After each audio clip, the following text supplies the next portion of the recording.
All right, what's up, guys? Welcome back to Late Night Shots Podcast, episode 128.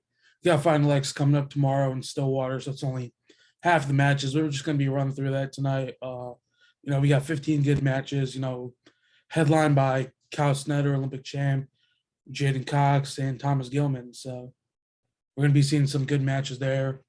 Before we get into this, Derek has a quick word from our sponsors. As all of you know, we have three great sponsors: Liquid IV, Body Art Nutrition, and Defense Soap. You can find all their links down below. And if you guys want to go ahead and check out our merch, we're about to drop some new pieces of our merch. So you could go ahead down in the description and shop there as well. Yeah, I think some of that's already in the store. So, you can check that out, link down below if you want to. So, we're just going to get things started. We have Greco one right off the bat. You have Sam Jones versus Jesse Thilke.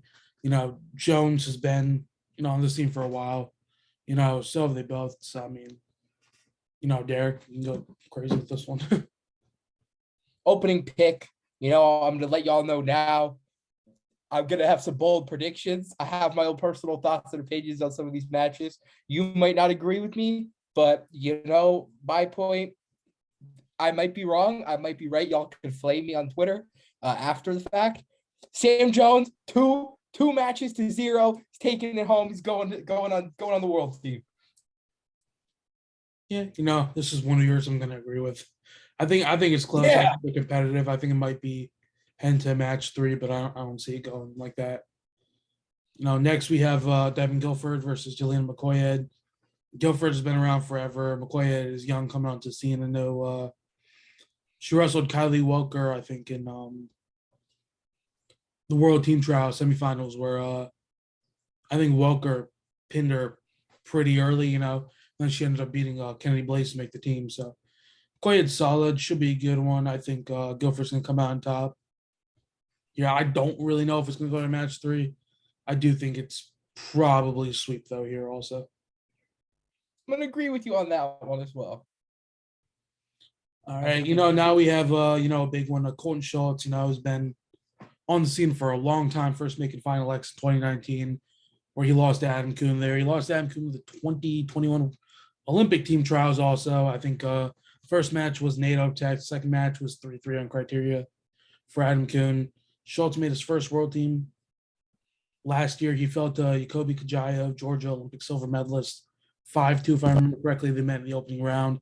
Kajaya, I think, was upset by Acosta, another Olympic bronze medalist from Puerto Rico. I don't even know. From somewhere, and so Schultz was knocked out there. I mean, he has Tanner Farmer. Farmer's good, Farmer in the Greg scene for a while. I think it was a close win for Schultz last time they wrestled. Schultz is looking bigger, more dominant than ever. Great national tournament coming out here. I think Schultz sweeps this. I really don't think it's close. I think he can grab a medal on the world team, depending on who's there. Obviously, you have guys like Reza KL, and then just begs the question where Schultz is right now in his career.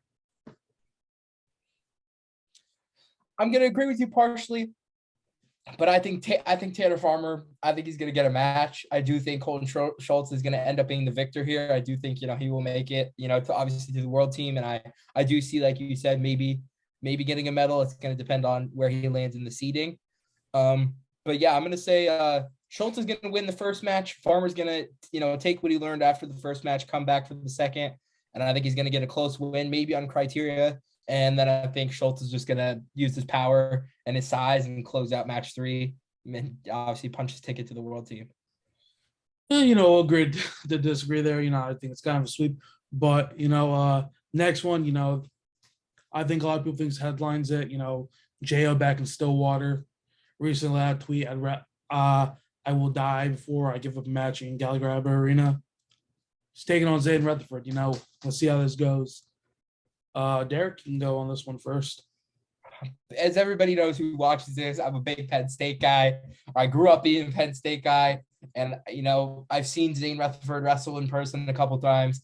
I cannot bet against the Zayden train. And I think it's going to be close. It will be a close match. I'm not going to take anything away from J.O. Insanely talented. Like you said, back home in Stillwater in front of a hometown crowd.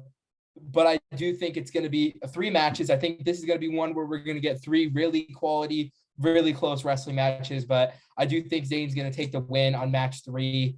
And I think JL might win the first match. I think he's going to come out there. He's going to shock Zayn. He's going to rally off of that hometown crowd. JL is going to get the first one. Zayn's going to come back for match 2 and match 3. They could both be on criteria.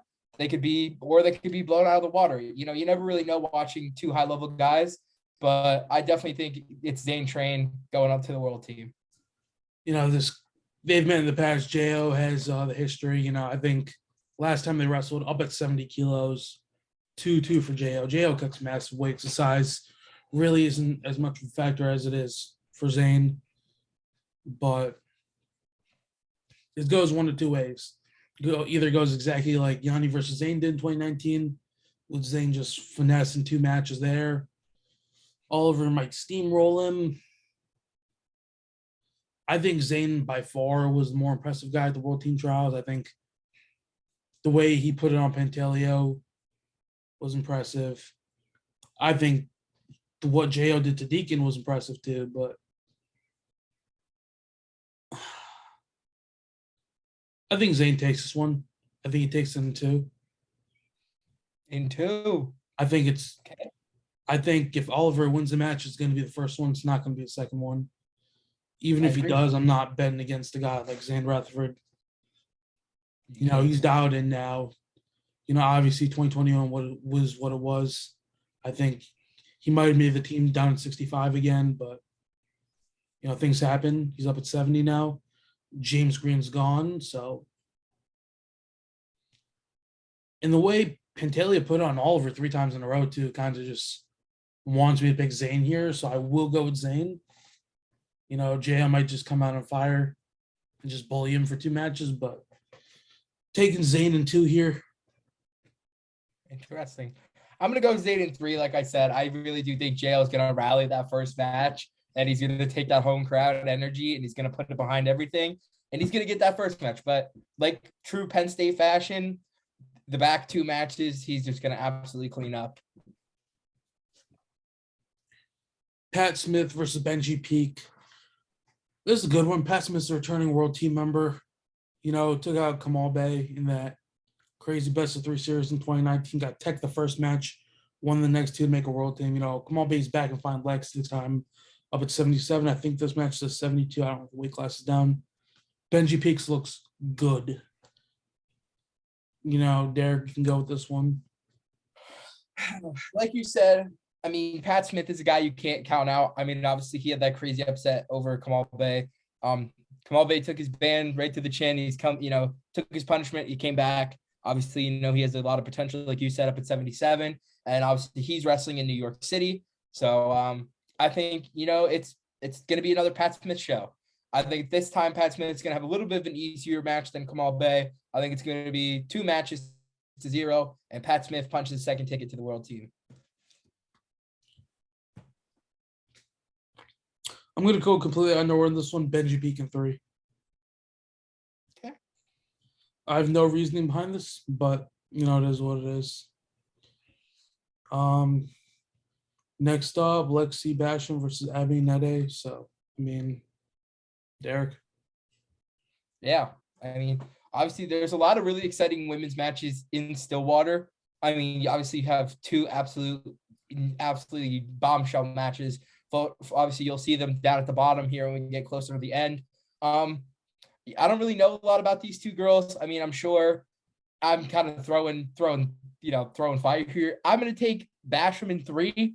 I think, you know, I don't have a lot of information to back that up with, but Basham in 3. Yeah, I think this is one of the weights I haven't seen a lot of. So, you know, I'm not trying to say something stupid, but, you know, it is what it is, what happened. But, you know, I watched a good amount of them before recording this. I think it can go either way there. So, you know, next one we have Ben Provisor versus Spencer Woods, 2 guys that have been on the scene for a while, you know. Derek? Provisor and Woods, like you said, two kind of guys who both have been, you know, they've been at the top and they've been at the bottom. I think, in my personal opinion, I'm going to go Provisor. I think it's Ben's time to shine. I'm going to go Proviso in 3. I think Woods will get a match, but I think Proviso is going to prevail. I think Proviso takes it too. I don't know how far it goes, but I'll take Proviso as my champ. I think he's definitely. No, I think they're both solid. I don't know, honestly. I think I will take Proviso though. Next up, I know this is a rematch. A lot of people want to see Gilman versus Vito here. Vito not coming off a pretty disappointing finish at the national tournament. Took third, looking to win it. There was a lot of debate about that 6-point exchange with Glory, who had control or not, probably would have won the match. And then he gets a rematch with Suriano where he won last time in freestyle. There's no doubt at this point that he's the second best guy at 57. The way I don't think he went 6 minutes, and he did go 6 minutes once against Zane Richards, but again, I don't think he let up a real point at the World Team Trials Challenge Tournament. Last time he took on Thomas Gilman was at the Olympic Trials. I think it was a 12-2 tech, but also like a pin in the first match, and 2-2 criteria the second one. I know Mike Gray, I think, was talking about this on flows, like control the center, say beat Gilman. Easier said than done. So I think if Vito's going to take a match, it has to be the second one. I think Gilman just has too much horsepower to go in the first one. But when we go technique-wise, Vito might be able to catch something big, come out firing strong just like he did against Dayton Fix. Olympic Trials, I'm going to go Gilman in 3 here. Okay, solid. But as if all of you know, like I said with the Zane train, I'm a Penn State guy. And you take somebody like Thomas Gilman, who was an Iowa guy, those Iowa nutcases, all love to the Iowa people, but y'all are crazy. And then you give him to Kale Sanderson to kind of, mold him into this, absolute unit that he is. I'm taking Gilman. Like you said, they had that 2-2 criteria match, but that first match, Gilman absolutely put it on him. 12-2 tech pin. I mean, there's no reason why Gilman shouldn't, and I'm a big fan. I'm a big fan of Vito. If anybody watched our Nationals predictions, in my opinion, it was Vito's tournament to win. Sadly, he didn't. He fell to third. I think if Vito beats Glory, I think he beats Siriano. I think he was the one guy in that bracket that could beat Nick Siriano. And I think that match plays out again. I think I have Vito 100% against Siriano, but against a guy like Gilman, and I'm going to make a bold statement here, dads don't lose. And Gilman is a baby. So guess what? He's winning. It's easy peasy. I'll post this on my Instagram story. Dads don't lose. So bada bing, bada boom. Thomas Gilman, 2 matches to 0. Gilman's going back to New York. This is a good time to talk about Trent Marsteller versus Carter Starachi. Oh man, Starachi went off on Twitter, after that quarterfinal loss to Trent Marsteller. I think he beat Marsteller 7-0. I think this is before he wrestled, a college match out of red shirt. I think both of us picked against Marsteller. I didn't think this match was going to be close, but I also did say whoever won that match was going to Final X. Marsteller got it. I think we should save that. We should save that for when we talk about Final X New York. All right, that's fine. Max Nowry versus Brady Kuntz.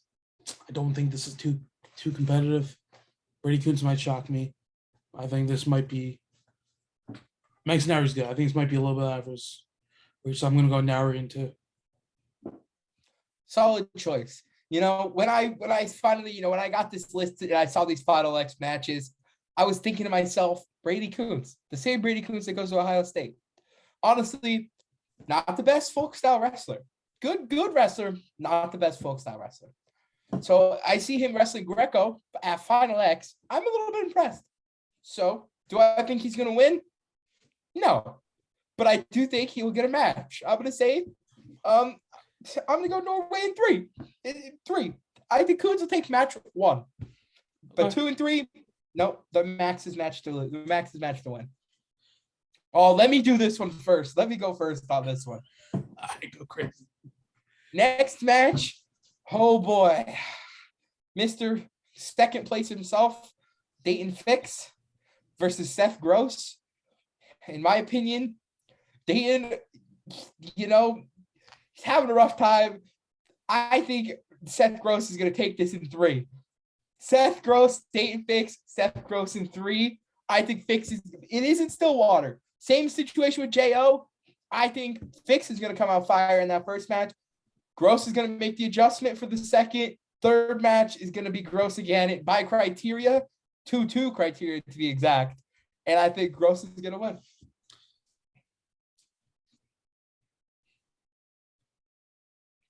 Oh my God, that was horrible. Fixed in two techs, 10-0 shutouts. Fix wins the world title this year. I'm calling it. Okay. No Abasgadzi, he wins the world title this year, 61. So does Gilman with Noah Guyev, if he makes the team. If he doesn't, I think Vito beats anyone except for the Iranian. What happens when Gross wins?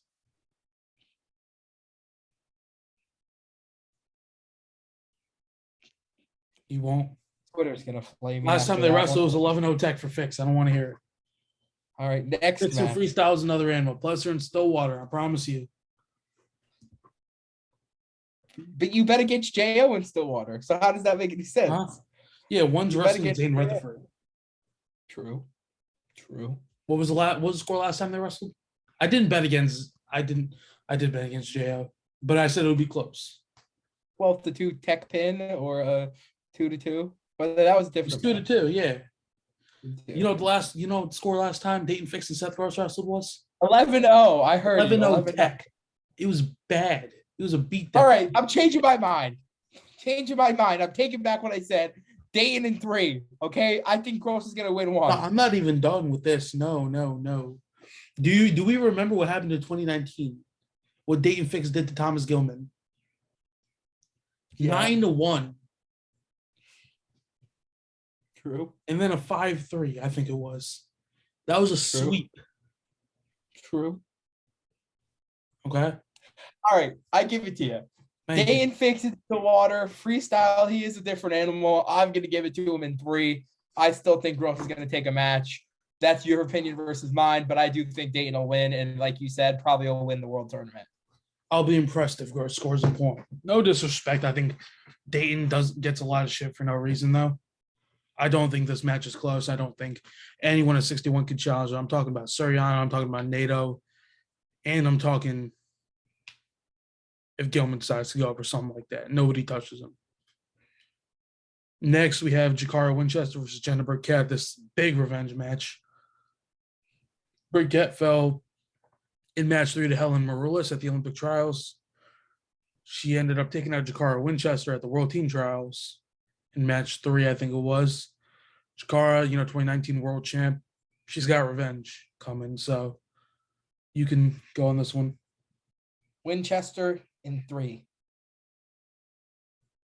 Yeah, I agree. I think this match is gonna be good. I know when she lost to Maroulis, this was like a week after her mom died, and then she came out and knocked off Jakarta at the World Team Trials. I think Burkett took bronze, if I'm not mistaken, at the tournament. Jakarta looked kind of iffy against who she wrestled in the World Team Trials finals, but she got the win there. Caught her on her back late in the match. Held her there. I think it was like a 10-6 win. I don't think they called the pin, but it was competitive beforehand. I think when she gets to go and she's unstoppable. So Jakarta in 3 right there. Next match, Jayden Cox versus Nate Jackson. Now there's a lot of talk about this one. People said it would be a tech. I don't agree with that. I know the last time they wrestled, I think it was 215 pounds they made it at one of the Rockford events. Jayden Cox won 6-1. And I think Nate Jackson wrestled Kyle Snyder also. Before He lost 6-1. Yeah. And wrestled Max Dean and lost 5-4. After And Gabe Dean and lost 2-1. Snyder. All And in then the after- span of like 3 weeks. So I think you can't really say anything about that. But if Nate Jackson's in good shape, he's going to give Jayden Cox a run. However, with that being said, Cox doesn't get scored on like that. I think it's a Jayden Cox sweep, but I think it's two very competitive matches. Cox in 3. I think Nate comes out. I think, like you said, I think fully healthy, full gas tank Nate Jackson is going to be able to score on Jayden Cox. And I think that's why that first match is going to be a Nate Jackson win by criteria. But I think match 2 and 3, he's going to run out of gas. He's going to be tired. Cox does not tire out. And I think Cox is going to put it on him like he did beforehand. The past they wrestled, I think obviously those last match 2 and 3 are going to go to Cox. Okay. Now, if Jackson wants to win, let's just run through this. Has to get off one of those quick doubles. It would help a lot if it's for 4. Has to win match 1. You know, we saw that he has to. Snyder versus Jackson, Cox, if Nate Jackson loses match 1, he will get swept. He'll lose match 2. Cox tends to start off kind of slow in his matches, but, picks up throughout the series. You've seen this historically against Colin Moore last year, obviously against David Taylor in 2017, against Kyle Dake in 2016. And I think the big one was Zilmer in 2018, where the first match was pretty close, and then he just ran through him the second one. 2019 with Bo Nickel, he feels himself out a lot, but then once he gets in the groove, you do not score on him. If he does not want you to score on him, if he wants to score on you, he will score on you. And he will do it at will. If you beat him match 1, we saw the Kyle Snyder. The second one was a beatdown, I think if Jackson keeps his hand fight hard, keeps it moving for all 6 minutes, you can break him physically. I never heard Jackson talking. He was saying he was the better athlete. I mean, if he gets off a double, shit, we'll see. But I think the first match is competitive within 2-3 points. I think the second one is possibly a blowout, but I'll still take Cox in 2. Okay, solid. I think, like I said, I think Cox in 2 is a solid choice, but I think, saying Nate Jackson takes a match off wouldn't really surprise anybody. I don't think that's too bold of a pick. I think especially first match, like I said, if Nate Jackson's going to win a match, it's going to be the first one. And after that, if he loses that first match, it's going to be 2-0. Yeah, that'll be on its way. Yeah. The next match is really exciting too. You got it. Forrest Molinari, and then how do you say this? Mallory Velte. Mallory Velte. I'm a big Forrest guy. I'm going to say Forrest in 2.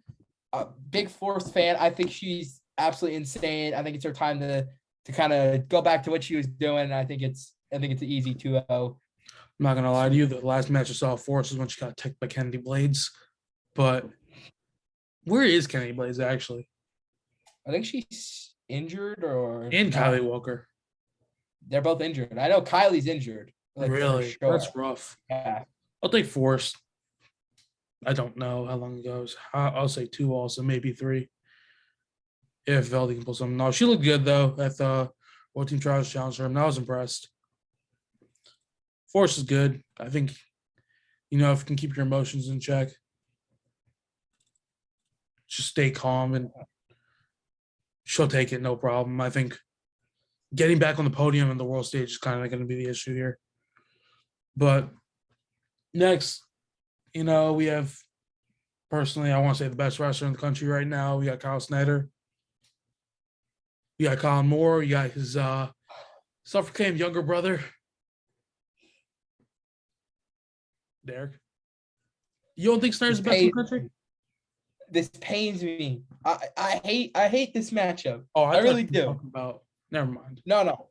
I agree 100%. Snyder is the best wrestler in the country. Dominant. I think any day of the week you put him in a match against anybody and he's gonna win. But it pains me because Colin Moore is except for Sad Alive.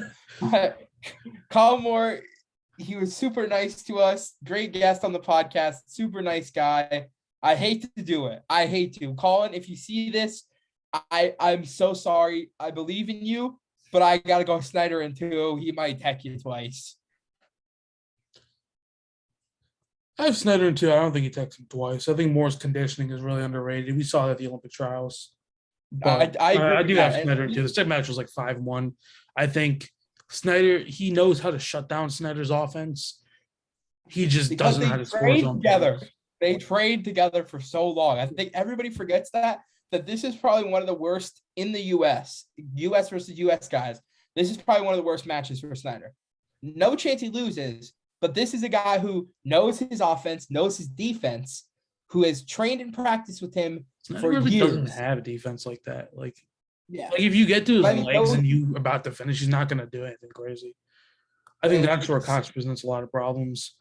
I know when Moore was talking to us, I was surprised that he didn't go 92 because I think he has a better shot than any taking out Jayden Cox there. But But I don't know. I don't know if he was I confident. think this enough is more to- personal than anything. He wants to take out Snyder, but yeah, here we are. I think the first match, a blowout. Second, it is what it is. I think if Moore can finesse some like late match antics, maybe that's just being completely optimistic, but otherwise going to be Snyder and two. But yeah, so the final match. And we're sorry, Colin. We're sorry. Great guest, great guys, super nice, but we got to do the prediction the way it's got to go. Yeah. Final match, Tamara Mental Stock versus Sienna Ramirez. I know Flo put out a tweet saying if the Olympic champ wants to get back to the top of the podium, she has to get through. And then comments are roasting the absolute shit out of Flo. I know Tamara has a lot to prove now after what happened at the World Championships, getting pinned in 20 seconds. But, she's going to come back with a vengeance. Anyone who can beat Adeline Gray bumping up the weight class is going to be good. So, Tamara in 2. Tamara in 2 dominant matches. I think Kennedy Blades was the one person who could challenge her domestically, but even then, it's not really a challenge. No. Tamara in 2. I'll go Tamara in 2 there. And that concludes Final X Stillwater. Obviously, matches repeat in that same order. And then whatever does go to 3, I think there's a break after the second session just to account for rest times, and then they'll get underway with that. Definitely. I mean, I recommend everybody go on Flow and check out Final X tomorrow. I mean, if you're going, congratulations to you. Make sure you take some cool pictures. If you are in Stillwater and you take any nice pictures, you could send them our way. Maybe we'll post them on our Instagram story. If you're there, tag us on your Instagram story. We'll probably repost. But yeah, I mean, just look out for the page. We'll be posting updates right after every match is finished. So if you guys don't want to pay for Flow, or you're at work, or you're busy, you could just come to our page. We'll be posting probably 30 seconds right after every match finishes. We'll be posting an update. So yeah, if you can't sit down and watch the whole event, you could check out our page. We'll be posting updates to the minute. As soon as it finishes, it's getting updated. I don't know about that. You gave me time to edit the videos, but up to 50 posts tomorrow. That's what I'll say. There's a possibility of up to 45 matches. We're gonna leave it there, but pull up to Stillwater with the merch, take a picture with something in the background. I'll repost the story. Get a picture with AJ Ferrari wearing my merch. It goes on the feed, and I'll give you an ad spot on my blog. But yeah, that's it for this episode. You see AJ Ferrari, you tell him we're looking for him and we want to talk to him. So if you see or personally know him, reach out to us. Maybe we throw a little cheddar your way. Maybe we don't. I'm talking cheese. Who knows? All right. Thank you guys for watching. This has been episode 120 of the Late Night Shots podcast. See you guys again next time.